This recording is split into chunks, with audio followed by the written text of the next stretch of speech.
¿cómo se llama? Para los equipos de tomografía. Entonces ahí, no sé, cuando me lo pasen bien, para que estén todos, pues tengo los anteriores, pero bueno. ¿Cómo se llama? Se los paso. Por ahora, a ver el Walter Gómez que dice. Acá me mandó, a ver qué me mandó, protocolo de tórax, Somatom Go, Singo Expert. Bueno, los tengo que bajar, digerir, procesar y después se los mando. Le tengo que preguntar a los filipinos a ver qué dicen.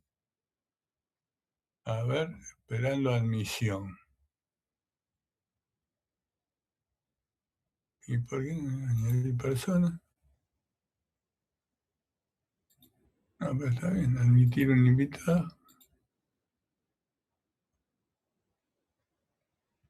Ahí está, ping. Ahí va, otro maíz. Claro, porque los postprocesos en realidad es lo que vos vas a actuar en el campo. Es decir, te van a decir, mira, para hacer esto tenés que hacer esto, esto, esto y esto. Entonces, en el fondo tenés que saber los postprocesos. Después todo lo demás es cultura previa. Lo que estuvimos viendo hasta ahora es cultura previa. Lo que hay que saber es cómo tocar los botones, ¿vio? Y qué botones puedes tocar y cómo. Entonces hay unos cuantos videos también dando vuelta por ahí que tenemos que ver, donde está eso en particular. Añadir personas, admitir, pin. Ahí va otro. Estamos en 31. Vamos a esperar un poquito más.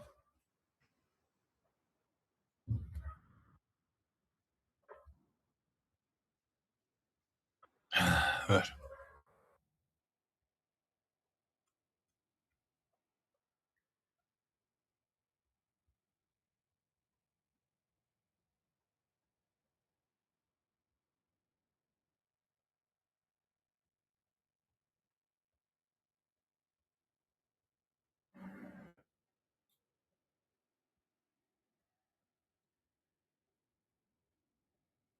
Bueno, me deja.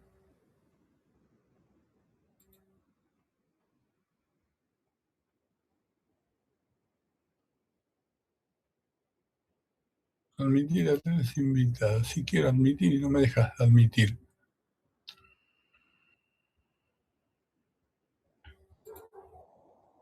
Admitir a todos, ahí está.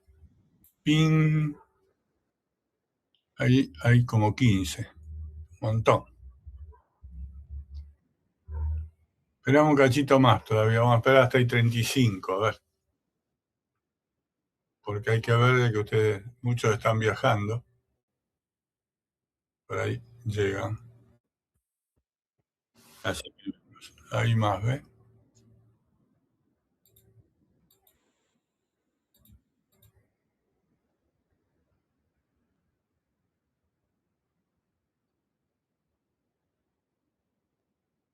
Ahí está. Otro maíz. Hay 16.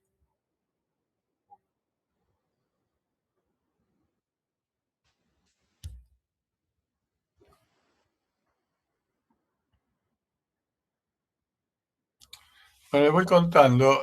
Lo que vamos a ver hoy light es un poco toda la parte de dosis histórica de esto, para que ustedes entiendan cómo viene esta mano. Ahora la voy a ir compartiendo mientras. Ah, no, comparto la miércoles, pues no está. Ahora sí está.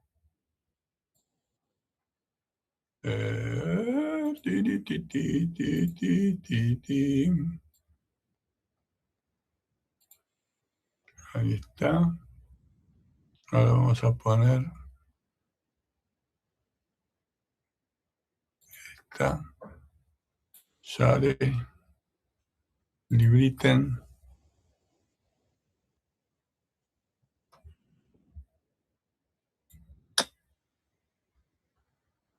Ahí lo están viendo. Sí, profe. Yo compartí. Si están viendo lo que compartí. Sí, se ve. Ah, bueno, está bueno. Aquí la llamada.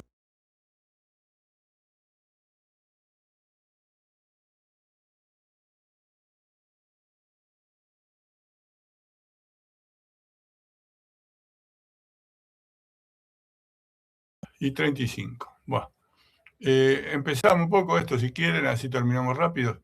¿Les parece? Sí, dale, profe. Bueno. Cosas que siempre quiso saber de la industria de imágenes y nadie le contó. Y no te lo van a contar esto ni mamado que estuvieran, porque esto es del riñón interno cuando había un despelote bárbaro.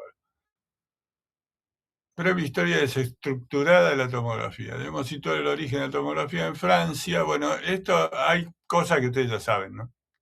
Pareciera que el hecho de ver secciones de personas siempre apasionó a los franceses. En particular, al menos a dos. ¿Saben quiénes son estos dos? Louis Guillotin y Jean-Baptiste Fourier, que inventaron más o menos lo mismo, solo que Fourier lo hizo con matemáticas en forma teórica, el otro te cortaba la sabiola. No sé si conocen la historia de Louis Guillotin, pero Louis Guillotin era un médico. Lo que hizo el tipo fue decirle que antes le cortaban la sabiola a la gente pegándole un hachazo, y parece que el hachazo no siempre lo pegaban donde debían, y el paciente quedaba medio herido pero no muerto. Entonces este dijo, no, vamos a hacer algo que sea humanitario. Entonces inventó la guillotina. Y guillotinaron a medio mundo esto, inclusive a Luis Guillotín. O sea que a él también le cortaron la sabiola con su propio aparato. Fourier, por el lado de Fourier la cosa era diferente, porque Fourier era un matemático y vivía de eso, y digamos en determinado momento tuvo que pasar por avatares políticos y flotar con cualquier régimen, porque si no terminaba él en la guillotina. Así que bueno, luego de inversión de Roger hay que recoger imágenes de densidad del interior, si hizo posible, así podía ver el órgano superpuesto a la proyección como una actual. ¿Cómo va a pasar de allí a ver un corte de un paciente? Previamente se inventaron varios métodos. Uno de ellos fue el inventado 3D, otro fue la tomografía lineal, que persiste hasta hoy. Hay tomografía lineal hoy, y es algo que mucha gente, muchos radiólogos desconocen. La tomografía lineal es una cosa media rara así. Yo no sé si esto está así, está automatizado. Es decir, fíjense de qué se trata. Esto se hace con las mesas telecomandadas que tienen un movimiento de ese tipo. Vos podés mover el tubo desde la posición 1 a la posición 2, y mientras tanto la película se está moviendo de la posición 1 abajo hacia la posición 2 abajo, en forma simultánea. Entonces, ¿qué pasa? Si vos invocás un plano de corte que está el órgano donde querés ver, eso es lo único que sale nítido. Todo lo demás sale borroso, porque claro, pasa esto. Cuando se mueve, el haz va atravesando y todo lo que lo ve varias veces lo ve borroso y lo otro lo ve nítido. Es una porquería de resultado, pero a lo que se utilizaba antes, y aún lo siguen usando. En realidad no sé para qué, pero hay gente que todavía lo usa. El futuro estaba en algo parecido al Sudoku, que es lo que sabemos de la reconstrucción. Esto todo no es nuevo. Computadoras pequeñas y baratas cambiaron la historia, se hizo posible analizar miles de datos y reconstruir la imagen usando una solución propuesta por Radon en el 17. Este algoritmo requería menos datos e interacciones matemáticas, ayudada por una simplificación de la transformada de Fourier llamada Fast Fourier Transform. Pues no es la misma transformación de Fourier, es la transformada rápida de Fourier en realidad. Faltaban dos ingredientes, un señor que se llamaba Hounsfield y el dinero que provino del sello EMI. Ahí en este, yo tengo este justo, miren. En esta imagen aparece Hounsfield. Y terminó apareciendo realmente en la portada de los discos, ¿no? Y esa fue la primera tomografía, una porquería de tomografía, pero bueno, era la primera. El proceso de reconstrucción se llamó Filter Back Projection y se desarrollaron varias generaciones. Esto ya lo saben. Esta es la primera de las generaciones en el 1972, con ese aparato que está ahí. La segunda, el movimiento en abanico. Esperen, que es este. El movimiento en abanico no es algo que se haya terminado, porque el movimiento en abanico es el que se usa hoy para hacer tomografías de mama, que es una técnica que tiene la ventaja de hacer que las imágenes que se ven en MAMO, las imágenes que se ven en MAMO son bastante complicadas, porque en primer lugar, como les explicamos en el curso anterior, hay que hacer la compresión, y la compresión se hacía por dos razones. Primero, para disminuir el espesor anatómico y tener menos radiación secundaria, y segundo, para uniformar los tejidos y ver las anomalías, las cosas raras, las microcalcificaciones, tumores, etcétera, etcétera. ¿A qué pasa? El movimiento, si se hacen cortes, como vimos la vez pasada, en una cosa se llama tomosíntesis, el movimiento es pendular como este que se usó en los principios de la tomografía. Y se utiliza la tecnología de corte justamente para ver los cambios que se producen en un cine, donde aparecen imágenes secuenciales una tras de otra, del posicionamiento del ángulo de menos 20 grados más 20 grados. Eso es lo que se llama hoy tomosíntesis. Así que esto no fue abandonado del todo. La tercera es el giro continuo, es el que ya sabemos, con la banada de detectores correspondientes, que nosotros ya hemos detallado en muchas ocasiones. Y la cuarta fue el giro continuo del tubo sobre el anillo de detectores fijos, que no funcionó ni para atrás. Es decir, 360 detectores dando vueltas alrededor y no caminó. La preferida fue la tercera generación, que se fabrica actualmente en todas las marcas, ya lo sabemos. Hasta aquí la tercera solo avalaba corte por corte, entonces desarrolló el avance helicoidal que permitía adquirir un volumen y mostrar cortes sucesivos, con el problema de que no son coplanares. Hasta ahora estamos repasando cosas que ustedes ya saben. O sea que el helicoidal funciona de esta manera, como una fiambrera, y produce los cortes. Un campo muy lucrativo en el CT es el cardiológico. Es fácil tomar una imagen de un órgano quieto, pero el corazón late.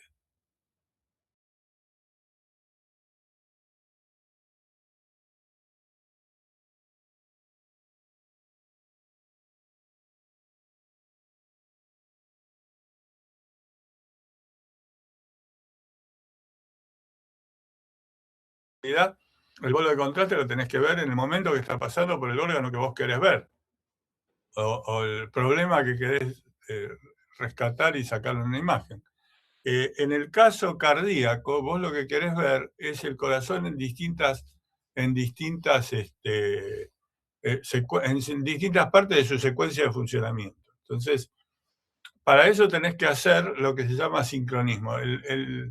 Ustedes no sé si han visto los electrocardiogramas, pero los electrocardiogramas, el pico del electrocardiograma se llama onda R, que es la que corresponde a la contracción de los ventrículos.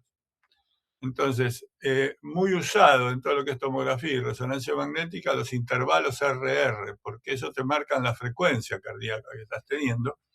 Y a partir de un intervalo R, vos, cambiando los milisegundos, podés hacer cortes en distintos lugares que correspondan a distintas secuencias. Es decir, podés ver cuando en el siguiente, antes de llegar al siguiente R, ves cómo se llenan las aurículas, después cómo las válvulas interactúan, y finalmente ves la nueva contracción de ventrículos, y podés analizar cada uno de ellos en una secuencia, pero para eso tenés que hacer el corte exactamente en el punto que corresponde. Entonces eso se hace con lo que se llama sincronismo SG, es decir, se conectan los electrodos precordiales al paciente, como se hace en el electrocardiograma, esa información la recoge el tomógrafo y dispara en el momento que vos querés ver. Y podés variar los milisegundos para ver distintas partes. ¿No es cierto? Ahora, ¿qué pasa? Si vos adquirís un volumen determinado en helicoidal y tardás, lo que ves es una imagen borrosa, porque ves simultáneamente cosas que se mueven y el resultado es un artefacto en movimiento. Entonces, como la guita manda y la parte cardíaca siempre fue muy importante para la tomografía, lo que se hizo fue desarrollar técnicas que permitían hacer esos cortes a una velocidad mayor y sacar instantáneas del movimiento, digamos, para decirlo en términos sencillos. Así que bueno, y eso se empezó a hacer aumentando la cantidad de detectores en el eje Z. Como yo les conté alguna vez, el primer equipo que hizo eso fue el Twin iBeam, de Picker, y que Picker es una empresa desaparecida, que es una empresa que compró Philips después, que entre paréntesis ahora está jodida porque la producción de las bananas detectores a que no saben dónde está en Haifa. O sea que en cualquier momento le pegan un bombazo si no se lo pegaron ya. Ahí fabrican las bananas detectores para todos los equipos de Philips. Y el otro lugar que tienen es en Estados Unidos, que también era una empresa de Picker, y supongo yo que deben estar trasladando parte de las cosas por ese lado, porque si no van a tener un quilombo. Bueno, en definitiva, aumentar la cantidad de detectores en el sentido Z, ¿sí? En el sentido del paciente, lo que hace es tomar un área determinada y fotografiarla, entre comillas, rápidamente. Esa es la idea. Entonces, hasta allí las aplicaciones CT eran un solo corte por vuelta. La firma del SIM produjo la versión dual, es decir, 2 cortes por vuelta, recurriendo a doble fila de detectores. Esto iba a posibilitar imágenes cardíacas excelentes. Mentira, pero mentira mal, porque con 2 filas de detectores no se ve el corazón bien, se ve mal. Pero por supuesto se ve mejor que con una. Y a partir de allí comenzó toda una carrera armamentística tremenda entre Siemens y Philips, en principio, y Toshiba después se unió a este despelote, para desarrollar este tipo de, un nuevo tipo de sistema que permitiera ver el corazón, porque en el corazón hay muchas patologías que se pueden observar, inclusive las coronarias y demás, que después se desarrollaron software de navegación en líquido a través de la sangre, donde se podían ver las coronarias de forma directa, o en principio se veía la aorta, nada más, que más grandota, ¿vio? Bueno, entonces esa guerra empezó con CT de 4 cortes. Es decir, eso se asimila a una afeitadora que tiene 4 hojitas. Las chicas por ahí no las ven, o sí, no sé, pero tienen 4 hojitas. Entonces después de los de 4 cortes salieron los de 16 cortes. Es decir, un poco más grande, el doble. 4 veces. De 32 cortes, que ya es un poco más grande todavía, te afeitaban de un saque. El de 64 cortes. El de 64 cortes fue el primero que más o menos servía para ver cardíaco. El de 128 cortes, el de 320 cortes, ya una barbaridad de detectores, una cantidad enorme de detectores, y eso unido a la velocidad de rotación que también cambió, y el espesor del corte que disminuyó. Con lo cual, todo fantástico, pero si vos le sacudís 320 cortes en una superficie medianamente importante, la dosis cambia, ¿vio? Entonces la dosis se va a la miércoles con estas cosas.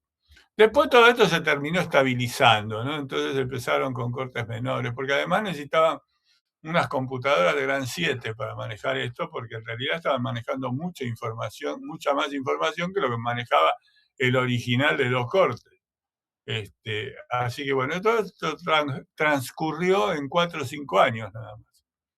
También se desató la guerra de las potencias, es decir, 30 kilowatts, 70 kilowatts. Esto es, estamos hablando de la potencia entregada al tubo de rayos X, ¿no es cierto?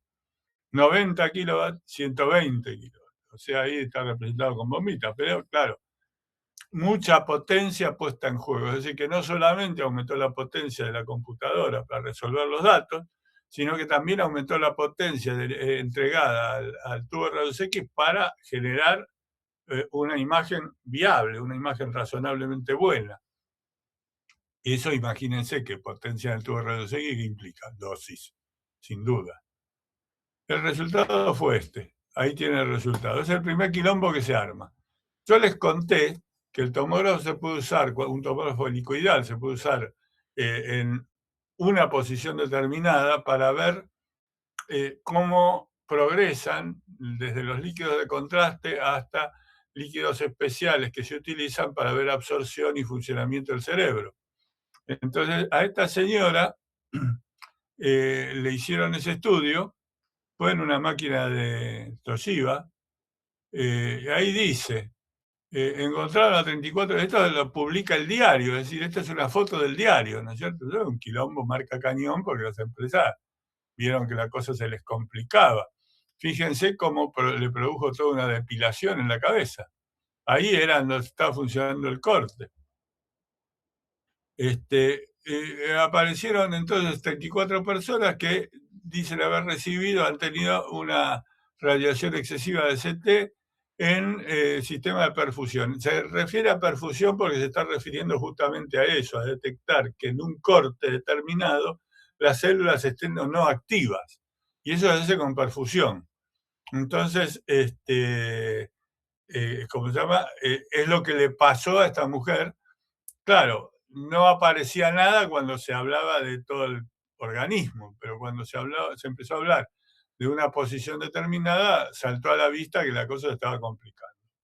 Siguió la investigación originales de las empresas, no de las empresas, sino de los diarios, que vieron esto una cosa interesante como para volver loco a medio mundo.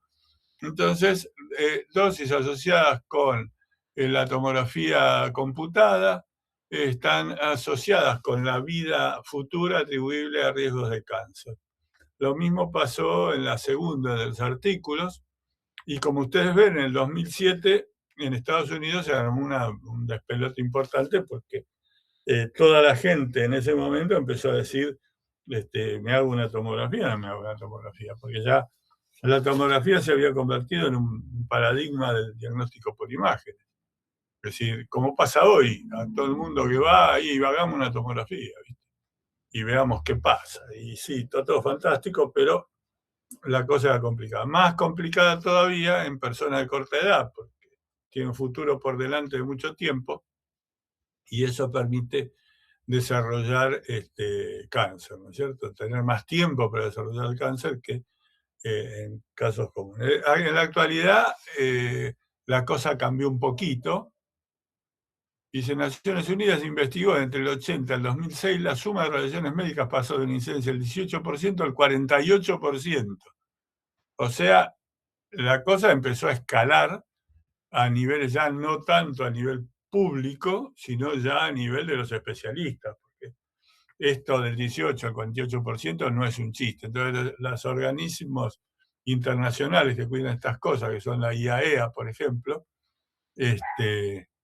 acá sería el ANMAT y la ARN más que el ANMAT, y la Comisión de Energía Atómica y demás, que acá hay especialistas que se ocupan de determinar, digamos, qué incidencia tiene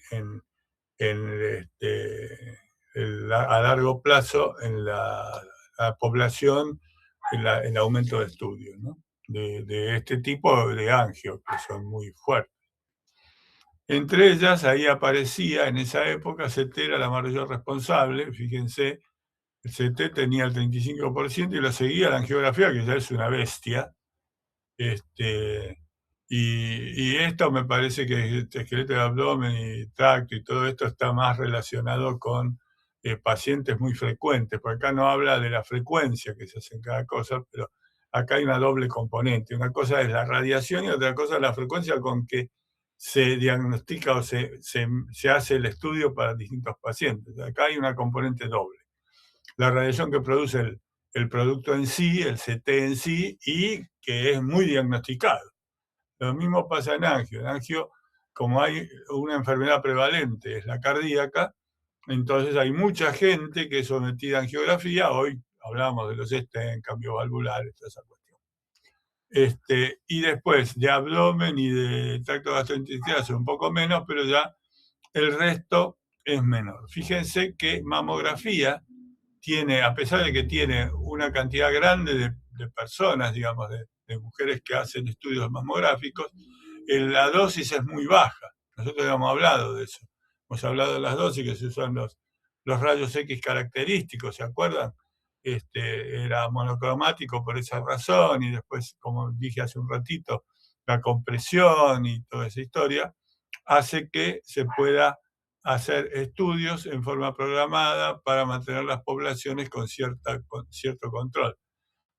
Una de las cosas que yo les comento, que siempre las empresas han querido desde los inicios, es hacer que CT se convirtiera en esto, en análisis permanentes. Es decir, estudios permanentes, una vez por año, 2 veces por año, que se lleva a todo el mundo. Y esa era la idea, porque eso les implicaba que vendían mucho más equipos. Con lo cual, la ambición de ST era y sigue siendo ser un estudio programable para el resto de la población. Es más o menos como el colesterol. Vieron que el colesterol, que antes era normalito, un colesterol de 400, después pasó a ser 200, hoy es 100. Es decir, ¿y eso es por qué? Porque la pirámide de gente que tiene que comprar medicamentos para una determinada afección aumenta en cuanto vos bajás el límite. Que puede estar bien hecho, no, yo no digo que esté mal, pero es así y el laboratorio se le afilan los dientes cada vez que ve esto. Porque, y acá en las empresas que fabrican estos equipos también. Esto no es novedad. Bueno, por eso les dije de entrada que esto no se lo van a contar. El riesgo de inducir cáncer por radiación estocástica, es decir, ¿se acuerdan que había una determinística y una estocástica? La radiación determinística es aquella que se produce un daño en forma inmediata y permanente, es decir, la exposición a radiación masiva, como puede ocurrir que sea una central nuclear, una bomba Hiroshima, en Chernobyl o en alguna otra que volverá la miércoles dentro de poco. Y la otra es la estocástica, que es a largo plazo, es decir, lo que pasa a largo plazo. Que depende, por supuesto, de vuelta de dos cosas, no solamente la radiación que se use, sino el tiempo de vida remanente que le queda a las personas. Una persona de 80 años tiene una vida remanente corta en la que puede desarrollar un cáncer a partir de una determinada radiación. Pero esa misma radiación a un chico de 5 años no es igual, es lo más probable que tenga un daño estocástico a lo largo del tiempo. Tengo que decir algunas otras cosas al respecto. En determinado momento apareció en el radar un chico, un paciente que tenía un tumor del tamaño de una bola de tenis, ¿no? Es decir, una pelota de tenis, un tumor importante en hígado, grande, no maligno, benigno, pero estaba desplazando el órgano, estaba armando un pelote bárbaro. Entonces le hacían una tomografía en el Gutiérrez, una tomografía cada 2 o 3 meses, una locura para mi gusto. Entonces yo consulté esto con el especialista de imágenes de la UBA, que aparte es amigo, y le pregunté, che, pero ¿no pueden hacer resonancia con esto? Déjense joder de meter el pibe, le están metiendo radiación a los pavotos. Y dice, no, lo que pasa es que lo que son tumores hepáticos se ven mucho mejor en tomografía. Sí, flaco, lo ves vos mejor en tomografía, pero al pibe lo está jodiendo. Bueno, la cuestión es que la grey médica define muchas veces utilizar una técnica u otra porque ve mejor o porque le parece que es la forma de impedir que eso se desarrolle al lado malo, o definir si tienen que hacer una cirugía o cosas así. Pero a veces se desprecia un poco toda la parte correspondiente al daño que se está produciendo, porque yo estoy seguro que ese chico, en algún momento, un chico de 10, 12 años, en algún momento va a desarrollar un cáncer, porque esto de modo estocástico. No sé si está claro lo que digo. ¿Me van entendiendo, chicos? Por favor, realimentación. Sí, profe. ¿Se entiende? Sí, Bueno, profe. sí, es light esto, es todo explicar. Bueno, entonces ahí dice el tipo de examen radiológico y ahí te dice el riesgo que tiene en porcentaje. Por ejemplo, un estudio de arteriografía que es largo, son 18 milisieverts de dosis efectiva, que es un poquito, comparado con lo que se meten en angio, que te meten 2 Gray y que terminan siendo más o menos 30 milisieverts, 40 milisieverts, una bestia, pero bueno. El riesgo es 0,1%, es bajito. En el examen de tomografía los números no son tan bajitos, ¿ven? Entonces son pareciditos, pero ya importantes. Entonces, se definió algo así en determinado momento como, digamos, el patrón es la radiografía de tórax. Entonces, ¿cuántas radiografías de tórax equivale a hacer una tomografía? Cosas así, como para comparar, ¿vieron? Es una comparación de miércoles, pero es así, porque intervienen muchas cosas, como yo les estoy explicando, no solamente la dosis, sino con la edad, etc. Además, hay otra cuestión, que es la predisposición específica a desarrollar, genética, a desarrollar un tipo de tumor. Entonces hay personas que eso se llama radiosensibilidad. Hay algunas personas que sometidas a la misma dosis no le hace absolutamente nada y otras que inmediatamente le causa problemas, ¿cierto? Eso depende de la radiosensibilidad, depende de la genética, a tal punto que en determinado momento se planteó hacer una especie de credencial sí, algo que se hace al inicio de la vida y que determina, un análisis genético determina la predisposición a tener determinados tipos de enfermedades, con lo cual de entrada nomás te dicen, flaco, vos esto podés, pero menos que el otro, o acá no tenés problema. O tenés un gen recesivo acá que te está jodiendo en otra cosa, en una alergia, por ejemplo. Por eso se habló, sigue dando vuelta, en algún momento lo van a terminar haciendo, porque lo que hablaban era hacer eso y incorporarlo como las tarjetas de débito y crédito que tienen el cosito inteligente, el chip inteligente, bueno, hacer eso. Y cargar ahí esa información, como para que cada uno la tuviera y pudiera verla y pudiera saber qué cosa, con sus recomendaciones del caso. Eso es algo que está en el futuro seguro, y más con la inteligencia artificial lo van a terminar haciendo seguramente. Así que eso, hay alguna tarjetita de esa en nuestro futuro seguro. Bien. Entonces ahí te dicen las dosis medias en milisievert y ahí viene la comparación que yo les decía. Es decir, tenés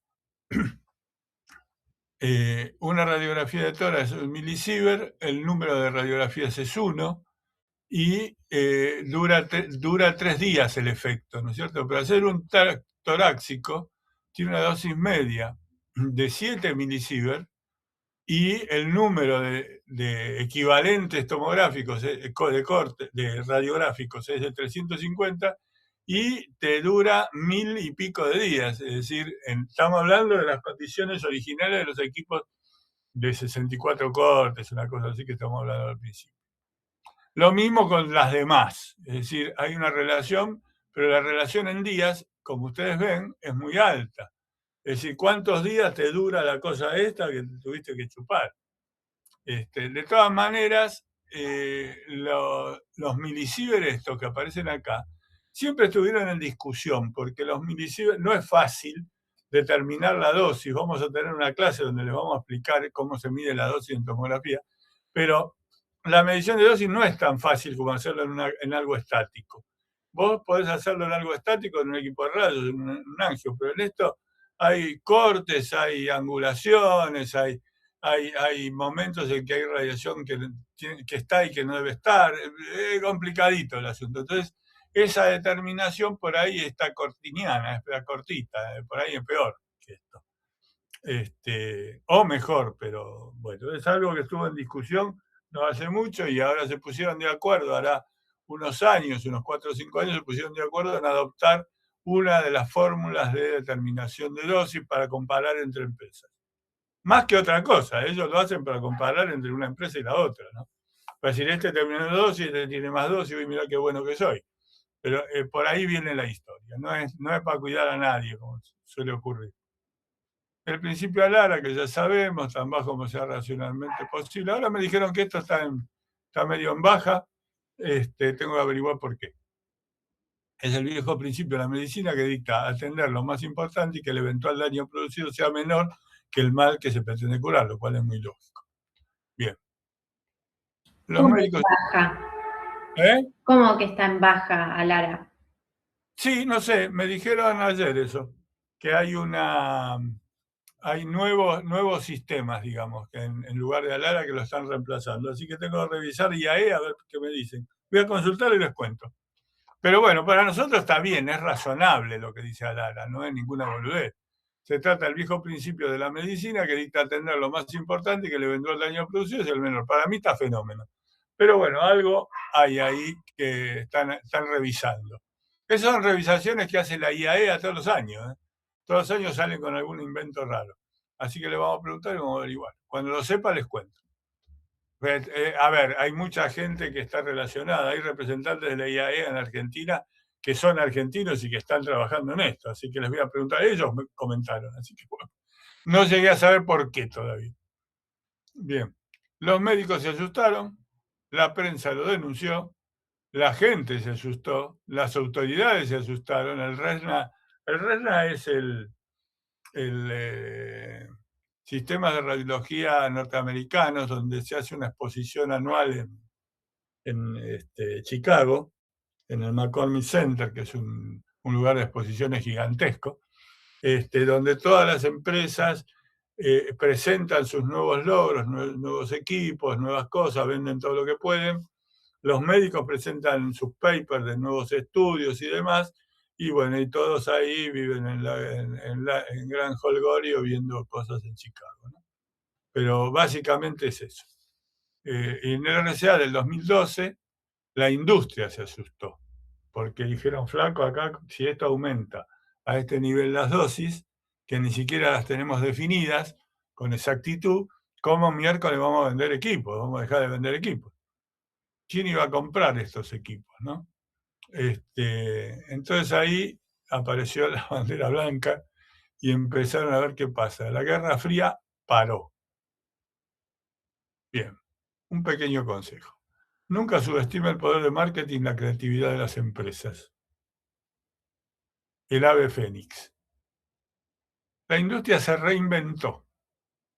El nuevo paradigma comenzó a ser minimizar la dosis para convertir la exploración tomográfica de CT en un estudio de rutina, que es lo que les comenté antes. Ellos quieren, este paradigma está vigente. De ese modo, bajar la dosis implicaba aumentar la cantidad de estudios y de ventas.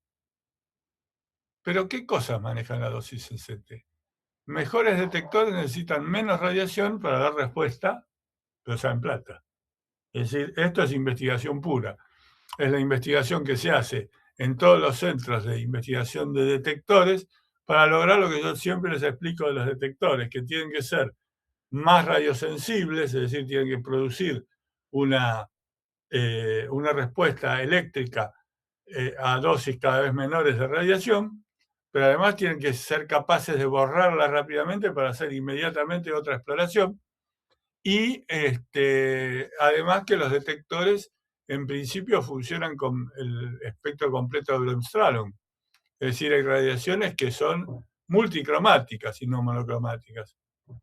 Con lo cual ahora están desarrollando los photon counting, que es contadores de fotones, que son detectores que además de hacer esto que les dije antes, mejorar la detectividad y mejorar el borrado, utilizan nada más que rayos X monocromáticos, es decir, son capaces de discriminar de dónde viene la radiación que se está utilizando, lo cual es muy bueno. Pero eso cuesta mucha plata y es el desarrollo de tiempo.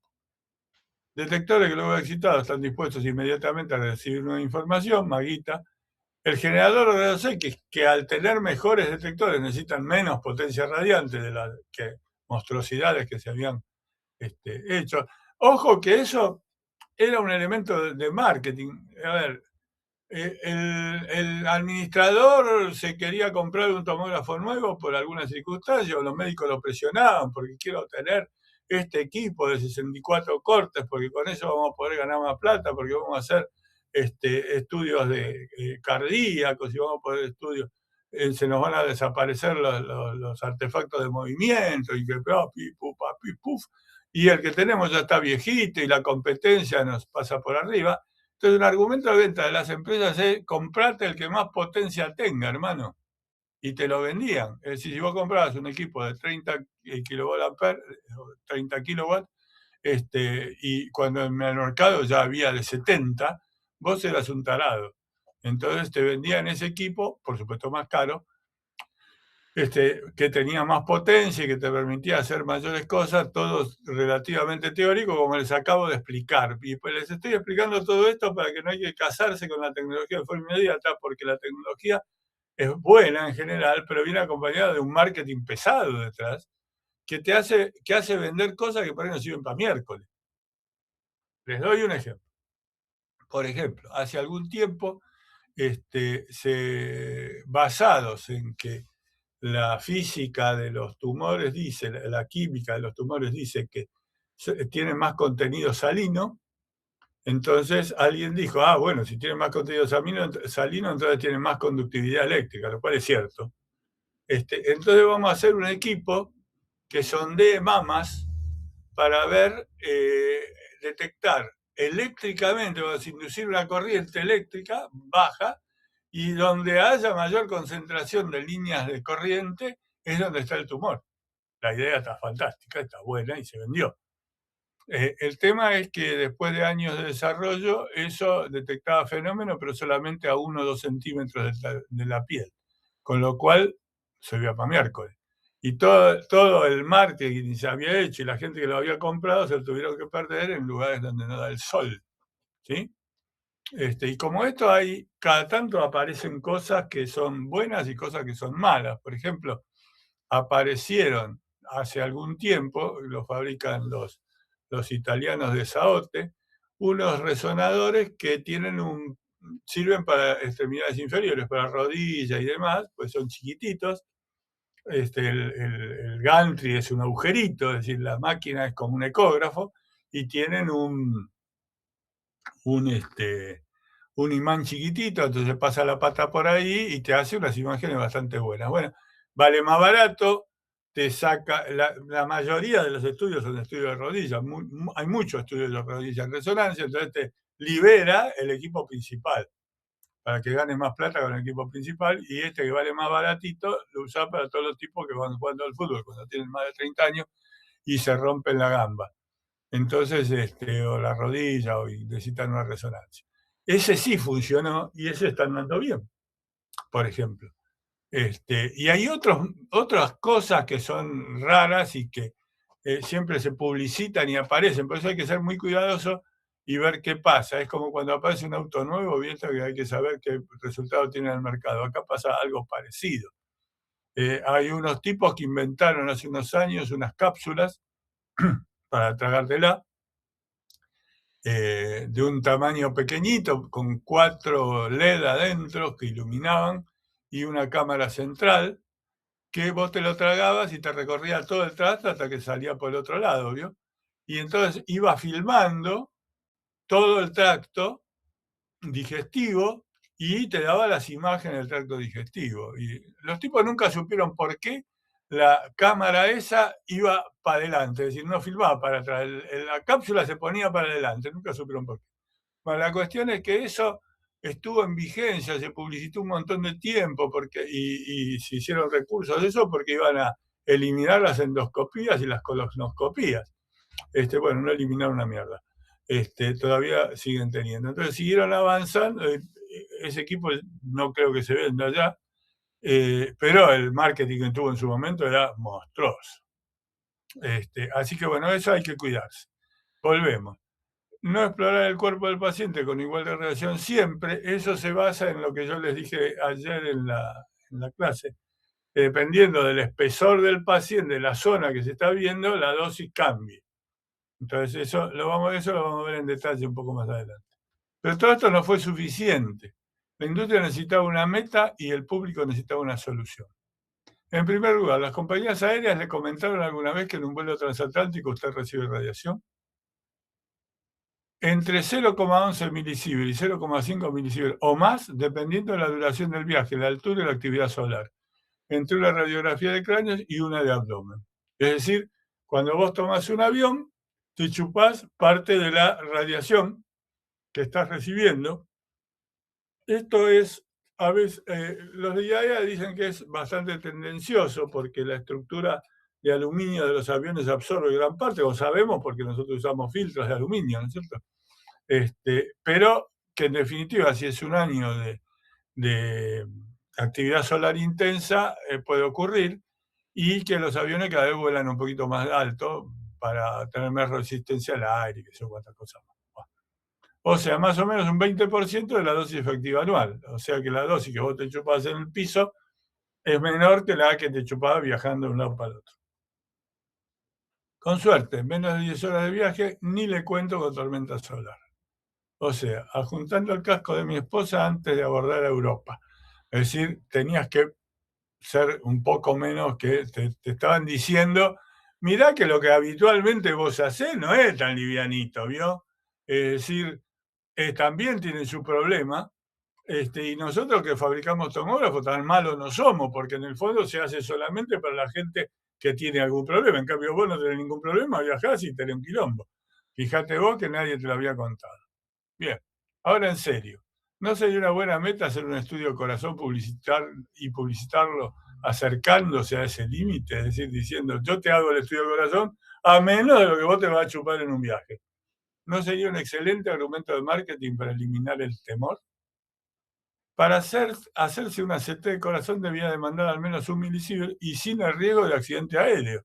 Vos fijate lo que es el marketing, cómo te da vuelta a las cosas, ¿no? Son políticos estos guachos. Bien, todos los CT usaron durante años el método de reconstrucción Filter Back Projection, el FBP, básicamente el mismo que Radon inventó en 1918, cosa que les explicamos ayer.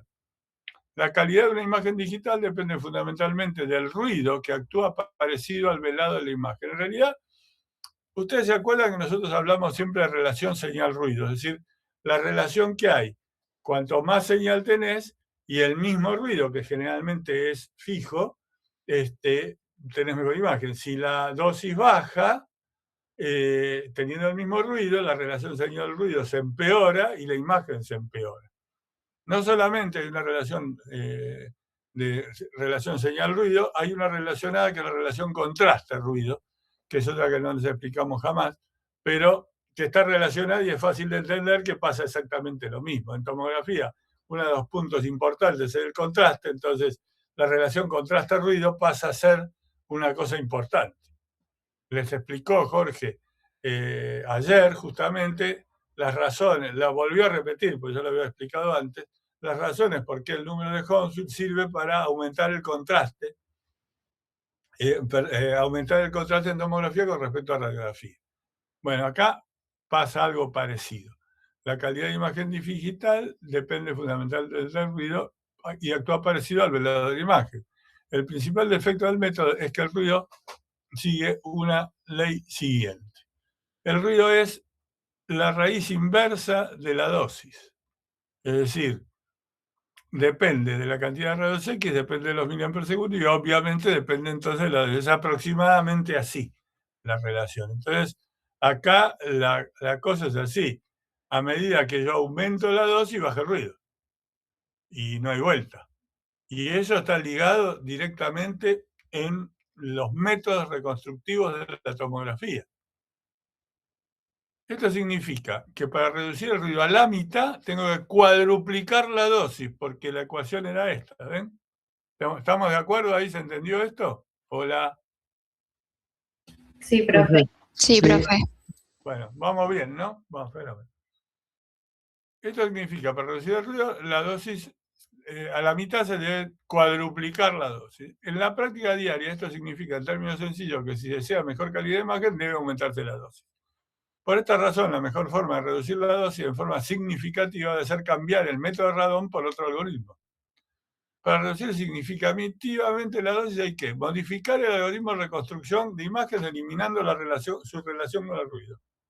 Trabajar para reducir los errores que comete el hardware de un tomógrafo al no ser perfecto. Ahora les explico esto. Cuando vos te comprás una máquina fotográfica, por ejemplo, de determinado modelo, ¿sí? Una Nikon bárbara, qué sé yo, y sacás una foto y obtenés una relación señal-ruido en la imagen, que vos no apreciás, pero bueno, está. Hay una relación señal-ruido en la imagen. Y otra persona que compra el mismo modelo, la misma máquina, todo igual, y la relación señal-ruido en la imagen que saca esa máquina es diferente. Porque el hardware no es exactamente igual. Entonces, el ruido que se produce por errores de hardware es diferente aún dentro del mismo tomógrafo y el mismo modelo. Si cambias de un tomógrafo a otro con el mismo modelo, tenés cosas diferentes. Entonces, eso hay que trabajar para reducir el error del hardware también. Es una de las cosas. Entonces, modificar el algoritmo de reconstrucción para eliminar su relación con el ruido. Trabajar para reducir los errores que comete el hardware de un tomógrafo al no ser perfecto. Disminuir falsos valores en los detectores a causa de la naturaleza cuántica de la radiación. Claro, uno de los errores que cometen los detectores es el que le dije antes, cuando es multicromático, cuando toma todo el espectro de Bremsstrahlung. Por eso están trabajando o trabajan, ya están en el mercado, los equipos que hacen cuenta de fotones, que son los que toman solamente un haz monocromático. Esa es una de las tres cosas. Las tres cosas tuvieron su trabajo. Esta fue la última. Esta es la última que está haciéndose recién ahora. Bien. Los datos que provienen de los detectores en una exploración se llaman datos crudos o raw data, ¿no? Ya sabemos. Que están ahí, es un bife de chorizo. Que ya me está dando hambre, así que vamos a hacerlo rápido. Los datos procesados se denominan datos de imagen. O sea, el bife cocinado. Bien. Definimos entonces dos campos teóricos. El campo de los datos crudos, la vaquita, y el campo de los datos de imagen, el asadazo. ¿Sí? Bien. Entonces hay dos campos teóricos, el campo de los datos crudos y el campo de los datos de imagen. Es decir, una cosa son los datos que vos sacás de adentro del aparato y otra cosa, cuánto de esos datos se traduce en una imagen que sirva, ¿no es cierto? Campo de los datos crudos. Los errores de reconstrucción que hacen a la calidad de imagen final provienen de este campo de tres fuentes. Errores en el sistema de detección del equipo, que es lo que les acabo de explicar. El sistema de detección, no igual para todos los equipos, produce ruidito. Que ahí puse una electrónica. Ruido eléctrico, también del hardware, porque además del ruido de diferencial que tiene un equipo con el otro, el movimiento de los electrones dentro de toda la electrónica produce choques, radiaciones y ruido. Está dentro del hardware. Y el ruido cuántico, la radiación no se recibe en forma continua, sino por paquetes o cuánticos. Ese es como miércoles lo eliminar, porque ese es ruido cuántico. Todo esto los físicos se pusieron a trabajar en esto para ver cómo podían hacer para disminuir esto. Y finalmente, a ver, vamos a ir un poquito de costado para entenderlo. En nuestra experiencia analógica, es difícil entender cómo se pueden corregir errores del propio sistema sin modificarlo. Es decir, ¿cómo hago para reducir el error del sistema? Si es un error que, a ver, los transitores, los cosas que puse, la ruedita, lo que gira, todo esto, ¿cómo hago? En una nave espacial viaja a Marte dotada de una cámara fotográfica. Antes de estrellarse, saca fotografías. En una parece verse la imagen de un marciano. Dice, a la miércoles, ¿qué miércoles saqué? Pero la foto sale deformada o en mal ajuste de la cámara. En un entorno analógico es imposible arreglar una imagen mala como esta. O sea, sospecho que ahí estaba el marciano, pero en realidad es una porquería de imagen. Parece un pollo verde con... No se entiende. Pero en un entorno digital todos son números. Una matriz de números corresponde a la imagen obtenida, imagen mala. Otra matriz que describe el ajuste incorrecto a la cámara, ajuste incorrecto. Y otra que describe el ajuste correcto. Así, con un álgebra simple, objeto por ajuste incorrecto igual imagen mala. Estoy hablando de matrices. La matriz objeto por la matriz ajuste incorrecto da como resultado la imagen mala. Pero también los números que representan al objeto se deducen de objeto, de espejo de arriba del objeto, imagen mala sobre ajuste incorrecto. Puedo hacer esto porque son números y son matrices. Y si conocemos cómo sería el ajuste correcto, la imagen se arregla sola haciendo imagen buena igual a objeto por ajuste correcto. Es decir, yo tengo una matriz que representa el ajuste correcto, y multiplicada por el objeto que saqué antes de la información que tenía, obtengo la imagen buena. Es decir, que yo puedo corregir una imagen que está fuera de foco, que está borrosa, que está deformada, la puedo lograr ver correctamente. ¿Se entendió esto? Sí. ¿Sí? Bien. Fenómeno. Y obtenemos la matriz que representa la imagen buena. Sale un marciano medio verde. Bien. Esto enseña que en técnica digital se pueden corregir los defectos introducidos por el hardware si se conoce con precisión cómo debiera actuar en forma ideal. Es decir, yo tengo que la física del tomógrafo dice que lo ideal de este ajuste es este. Es decir, el equipo debería responder de esta manera con esta matriz. Cada fabricante sabe cómo actúa su hardware, sus detectores, su tubo de rayos X, etc. Por eso la corrección de datos crudos debido al hardware se puede lograr. Las correcciones debidas al ruido cuántico se hacen aplicando estadísticas que relacionan objetos, radiaciones y resultados. Es decir, el cuántico es estadístico. Ahora mejor todavía, porque podemos limitarlo con el asunto de la cuenta de fotones, ¿no es cierto? Campo de las imágenes.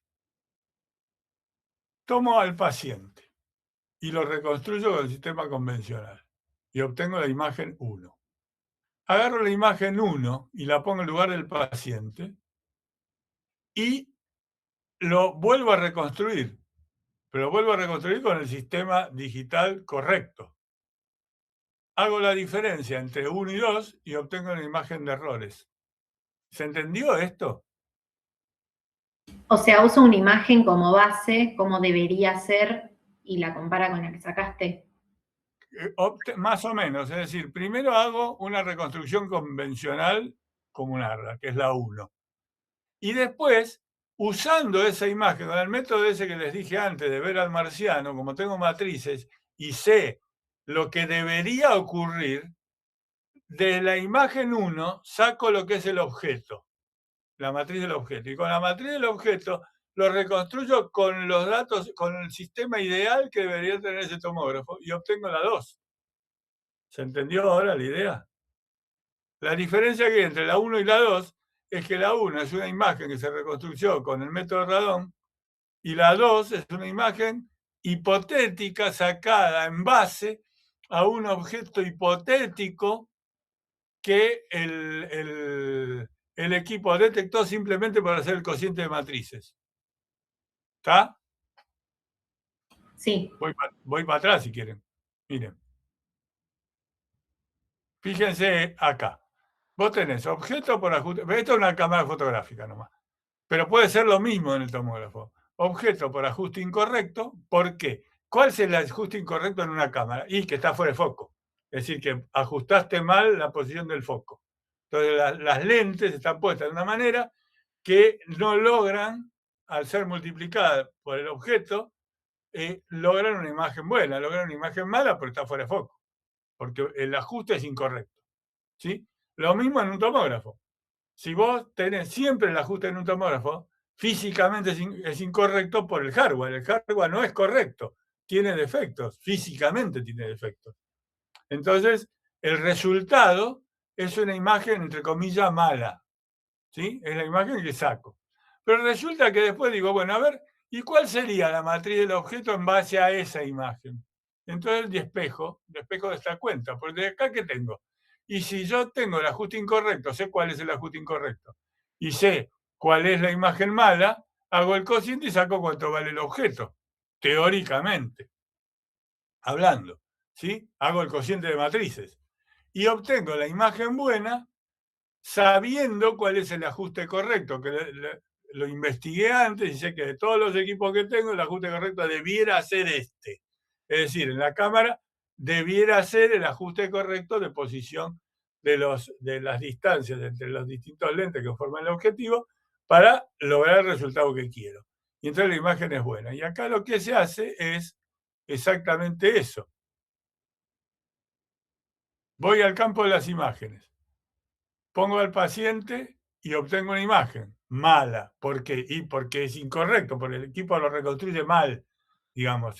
Hay pequeños errores. El hardware ahí adentro, entonces el resultado no está tan bueno. Pero digo, bueno, pero está bien, pero yo tengo lo que hago mal, sé que está mal acá, y tengo la imagen, que es otra matriz.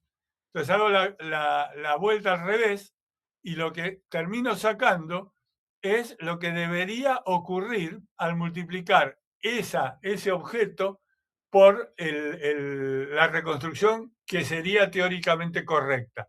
Es como en la imagen de la cámara, ajusté el foco, digamos. ¿Sí? Acá ajusté los parámetros para que den lo que tienen que dar. Entonces, en teoría, en una primera aproximación, la imagen 2 es una imagen correcta. ¿Sí? Entonces, lo que tengo que hacer para ver en qué se metió la pata al principio es hacer la diferencia. Y entonces tengo una imagen de errores. Si yo vuelvo a hacer la interacción de esto, a la larga, elimino los errores.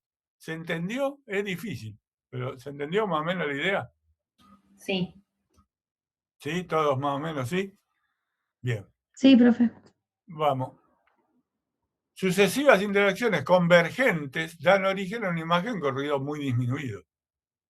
De datos crudos procesados previamente, la reducción de dosis obtenida es de 4 veces. No es una boludez este asunto. 4 veces. O sea, el proceso es así. Campo de rodata. Adquisición, xenograma, rodata, etapa adaptativa. Esto es etapa adaptativa. Corrección específica del equipo. Corrección estadística de ruido. Esta específica del equipo y esta por la física cuántica, ¿no es cierto? Que dijimos que es estadística. Con estas correcciones obtengo una imagen inicial que teóricamente ya lo corrigió, pero interactúo entre esta imagen y esta imagen y saco los errores. Entonces vuelvo a hacer la misma historia en el campo de la imagen, que es la etapa interactiva, varias veces hasta que el ruido disminuya a 0. Y de esa manera obtengo una reducción de la dosis de 4 veces porque mejoré la relación sonido-ruido bajando el ruido. ¿Estamos de acuerdo?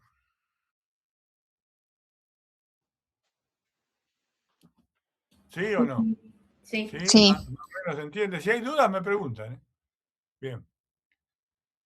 La proyección FBP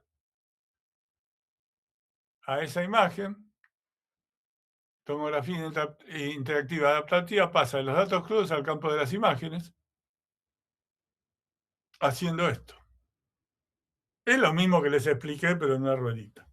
Es decir, hago primero la tomografía, la comparo y voy reduciendo los errores por distintas interacciones. Ahí están las interacciones y ahí está el resultado final. Las marcas comerciales. Adir 30 de Toshiba, hoy es Canon. iDose de Philips. Iris y Zephyr de Siemens. Asiribeo Envir de General Electric. Es decir, todos los muchachos estos hicieron la misma cosa. ¿Sí? Hicieron la misma cosa con sus variantes, pero todos hicieron el mismo proceso para reducir la dosis, por lo que les expliqué antes, porque si no se les venía la noche, si no reducían el ruido, si no mejoraban la dosis, el público no iba a aceptar hacerse tomografías en forma continua. Y siguen trabajando en eso para lograr el paradigma original, que ¿cuál es? Hacerlo de un estudio repetitivo y continuo. ¿Sí? Es como subir el número del análisis de colesterol. Es la misma cuestión. ¿Sí? Bien. ¿Cómo impactará esto? Bueno, al convertirse en estudio de rutina, que es lo que les acabo de explicar, se espera mayor cantidad de estudios, es decir, mayor venta de equipos. En clínicas con saturación, nuevos equipos, es decir, ya está saturado, comprame otro nuevo.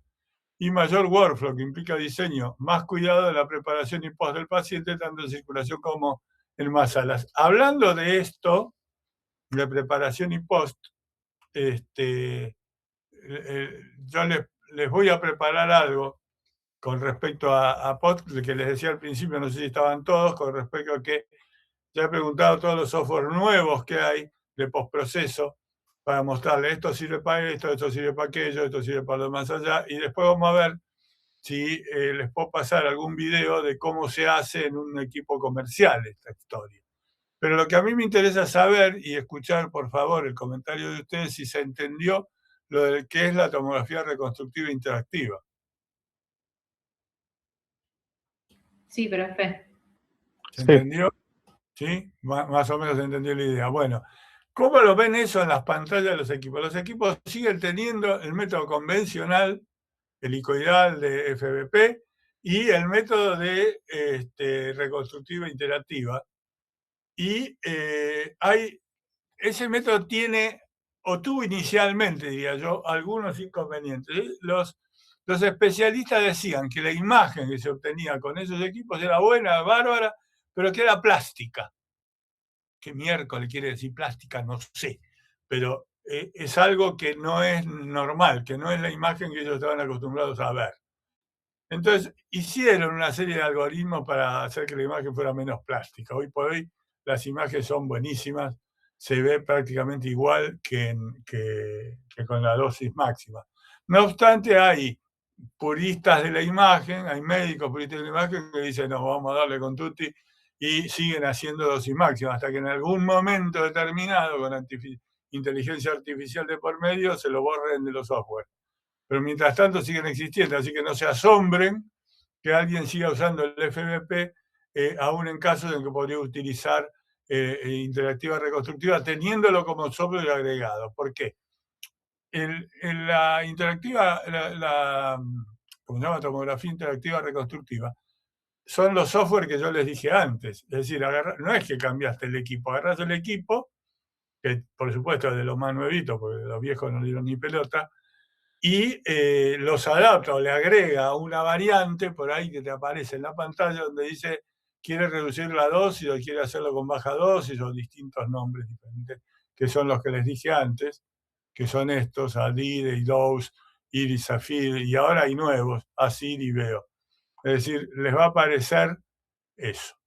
Bueno, esta parte se entendió más o menos bien. Seguimos, les voy a mostrar la otra presentación, pero esa se la voy a mostrar y después se las tengo que comenzamos que grabar, porque esa les va a ser útil, así que aguanten un cacho. Bien, a ver.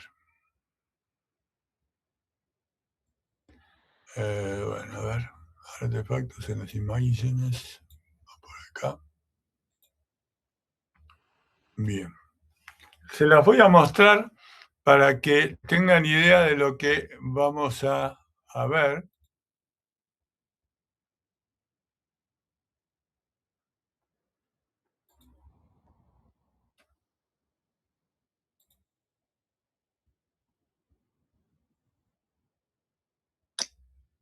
Ahí debería haber aparecido. ¿Estamos bien?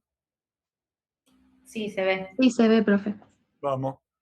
Bueno, la primera fue, como les dije, light y se entendió, creo que bien. También se las voy a dejar, las voy a pasar a través del pendrive, como hice con alguna de ustedes, para que después se los puedan repartir entre ustedes, pues no lo puedo hacer de otra manera por ahora.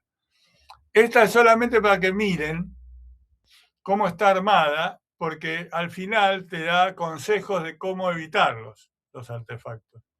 Entonces eso es lo que hay que guardar. Es decir, ustedes deberían guardarse un machete por ahí que digan, che, este artefacto me parece, ¿qué mierda hago? Entonces ahí va. Bien, artefactos de tipo anillo o líneas, que son típicos de fallas en detectores en la tercera generación. Fíjense,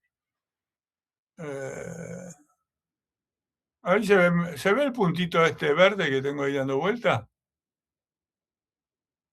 No. No, y ahí ahora se ve algo, no, tampoco, no puedo señalar, no sé por qué mierda, en el otro se podía, en este no, bueno, no importa. Fíjense que hay anillos. Esos anillos son porque están cagados los detectores. Es decir, hay una cantidad... Sí. Para que la inteligencia artificial de mi teléfono me dice qué miércoles está diciendo. Bueno, ya está. Vos trabajás normalmente. No hay ningún problema, todo el equipo está fenómeno, y de golpe te aparece un círculo, una raya negra o blanca, generalmente son blancas, o varias te aparecen. Entonces ahí entras en pánico porque decís, ¿esto qué miércoles es? Entonces, es una falla. Hay uno de los detectores enchufados en la banana de detectores que palmó. Entonces, ese detector, como no tiene imagen, cuando hace el senograma y toda la historia, se termina traduciendo en un círculo. ¿Cómo se arregla? Eso vos no lo podés... A ver, sí, hay sistemas de arreglo de software que en los equipos permiten eliminar los detectores. Es como en el disco de la computadora, ¿viste? Cuando tiene errores dañados, sectores dañados, que hay un software que va y los limpia y dice, a este no lo direccionemos más porque este está mal. este sector está mal. Bueno, acá pasa lo mismo. Vos podés anular algunos de los detectores. Eso normalmente no es algo que se haga, que el técnico haga, porque no sabe cómo mierda puede hacerlo. Entonces lo que hace es llamar a las empresas de soporte, se pone en contacto uno de los ingenieros y dice, mira, toca acá, toca allá, pipí, papá, borra acá y te desaparece el círculo. ¿Eso qué quiere decir? Que se arregló el problema. No, minga se arregló, porque en realidad vos seguís teniendo la falta de datos crudos que vienen de ahí. Es decir, el problema sigue existiendo. Cuando pasa en 2 o 3 detectores, la cosa se pone peliaguda porque ya empieza a joder la resolución. Entonces ahí viene el ingeniero. El ingeniero viene y ¿qué hace?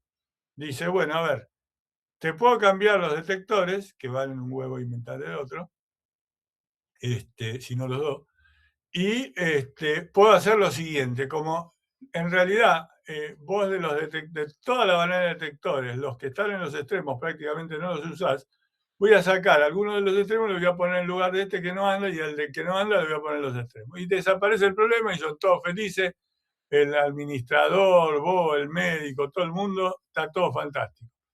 Claro que tenés una limitación del equipo cuando era nuevo, a cuando pasa a tener esto, porque si vos usaras toda la banana de detectores con el colimador, va a aparecer el problema, porque el detector no lo cambiaste. Si eso te jode mucho, porque hay muchos pacientes en los que vos usás un colimador a todo vapor, entonces en ese caso no hay más remedio que llamar al muchacho, poner la tarasca y cambiar el detector. ¿Sí? Bien. Movimiento del paciente. Este puede ser voluntario o involuntario. Si es voluntario, actuar explicándolo al paciente. Si se trata de movimientos involuntarios, acortar el tiempo de exposición. Vos tenés que acortar el tiempo de exposición porque tenés que fotografiar el corazón más rápido, ¿no es cierto? Que es lo que decíamos al principio. Los equipos que son aptos para ver cardíaco, que son prácticamente hoy casi todos, tienen 64 cortes mínimo, en ese caso no vas a tener tanto problema, pero si lo tenés, lo que haces es acortar el tiempo de exposición, para que no te aparezcan los artefactos de movimiento. Fíjense que el cerebro ese se ve como el Culex, no se ve bien. El otro es mucho más exagerado, pero en el caso del cerebro la cosa es complicada. Una cosa que no les comenté con respecto al número de cortes que tienen cada uno de los equipos. Una de las cosas buenas que vos tenés que hacer es averiguar cuántos cortes tiene mi equipo. Pero les comento, uno de 64, por ejemplo, está en el límite de que los pacientes deban usar un betabloqueante para bajar las pulsaciones y aumentar el intervalo RR. Aumentando el intervalo RR puede hacer que la fotografía, que la tomografía del corazón parado se pueda detectar mejor. De vuelta a la misma historia de siempre. Hay tipos que tienen equipos de 128 cortes o más, 256 cortes, y siguen usando betabloqueante. Yo recuerdo un caso en un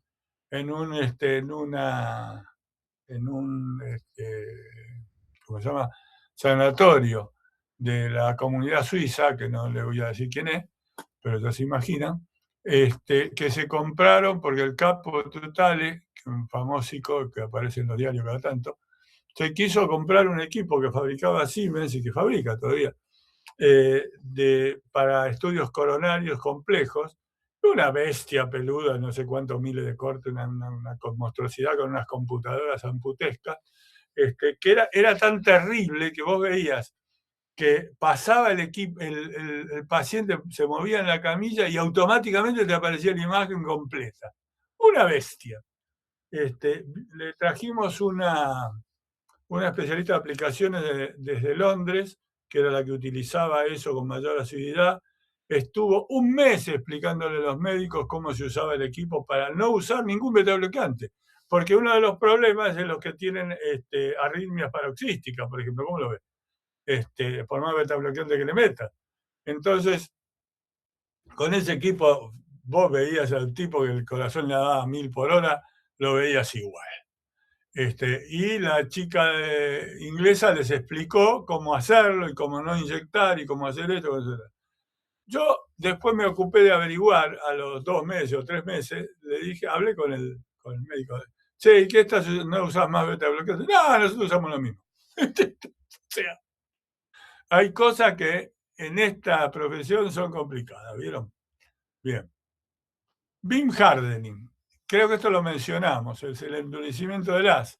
Es decir, si vos ves un cerebro, primero tenés que atravesar la carota craneana, salvo que sea forense, ¿no? Pero bueno, en una persona normal tenés que atravesar la carota craneana, que tiene mucho calcio, entonces tiene una absorción importantísima, por lo tanto, el haz se endurece, es decir, ¿se acuerdan lo que es el endurecimiento del haz? Es decir, se cercenan gran parte del bremsstrahlung porque, sobre todo, energías más bajas se las chupa. Entonces el haz se convierte en un haz más duro, es decir, un haz compuesto por radiaciones o energías mayores. Y el haz compuesto de energías mayores hace que la imagen de rayos X de tomografía cambie. Y acá dice, Beam hardening en endurecimiento de las rayos X es debido a que al atravesar estructuras de alto número atómico, calcio por ejemplo, el espectro del haz de rayos X cambia, perdiendo cada vez más fotones de baja energía, por lo que quedan los más energéticos en un efecto parecido a la filtración.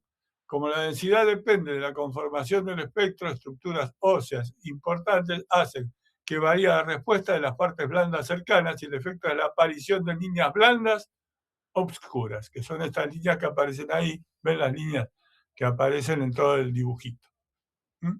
Bien, esta es la estructura aparente que a veces denomina barra de Hounsfield.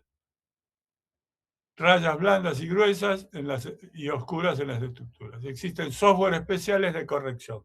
Ellos son uno de los software que son de postproceso, que en realidad pueden corregir hasta por ahí nomás, porque en realidad lo que hacen es un Photoshop, ¿viste? Entonces el resultado es más mejor, pero malontropo, no necesariamente es exacto.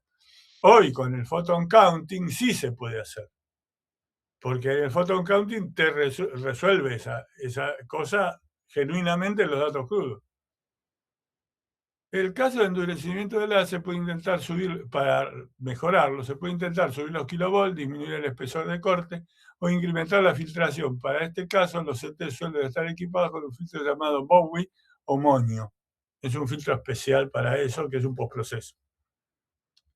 En la fosa posterior, que es una región particularmente crítica, cuando se interpolan valores de la dirección Z, en la dirección de la camilla, ¿no? El mecanismo de reconstrucción no resuelve bien los cambios de densidad y aparecen líneas. Esto ocurre cuando solo parte del volumen de corte está ocupado por estructuras muy absorbentes de rayos X y por eso la conoce como artefactos debido al volumen parcial. En la actualidad las empresas suelen ofrecer diversos software que disminuyen este efecto. Además, con las mayores velocidades de rotación se ha reducido mucho su incidencia y una alternativa es usar cortes más finos. Si ven la estrella abajo, yo no puedo señalarles. Ahí apareció. ¿Lo ven ahora? Sí, se ve, profe. No lo ven. Sí, se ve. ¿Se ve? Sí, se ve. Ahí está, ¿ven? Ahí, eso es en el cuarto ventrículo, ¿ven todas las rayas estas que aparecen así? Bueno, esas rayas son producto del volumen parcial. Bien. Ahí, los perfiles, implantes metálicos. Bueno, implantes metálicos son para quilombo. Los perfiles de interpolación en adecuada inclinación del gantry a veces permiten reducir. No existe más la inclinación del gantry. No existe más. Con lo cual, minga poder resolverlo de esa manera. También existen software especiales, es cierto, llamados MAR, Metal Artifact Remove, o con otros nombres comerciales. De todas maneras, de vuelta, son postprocesos, ¿viste? Y la pregunta siempre, en resonancia es peor todavía, porque en resonancia puede haber daños a la persona, inclusive. Una vez apareció un tipo que le preguntaron las chicas, le hicieron llenar el consentimiento informado, no, nada, todo bien, todo fantástico. El tipo le había explotado una granada y tenías que irla por todos lados. Entonces, imagínense el desastre. Pero bueno. Cuando el paciente excede el campo de medición, que normalmente es un cilindro de 50 centímetros de diámetro, aparecen artefactos. Y también aparecen artefactos de este tipo cuando fuera del campo hay catéteres o cables. esto es un tema, es por eso de que cuando se hacen las tomografías, los brazos tienen que estar arriba, así, levantados, para que no generen este efecto, que acá se ve de alguna manera. No sé qué mierda pasa. Algunas salen, otras no. Bueno, en fin. Ahí hay, como se llama, aparecen defectos producidos por la posición de los brazos, fundamentalmente.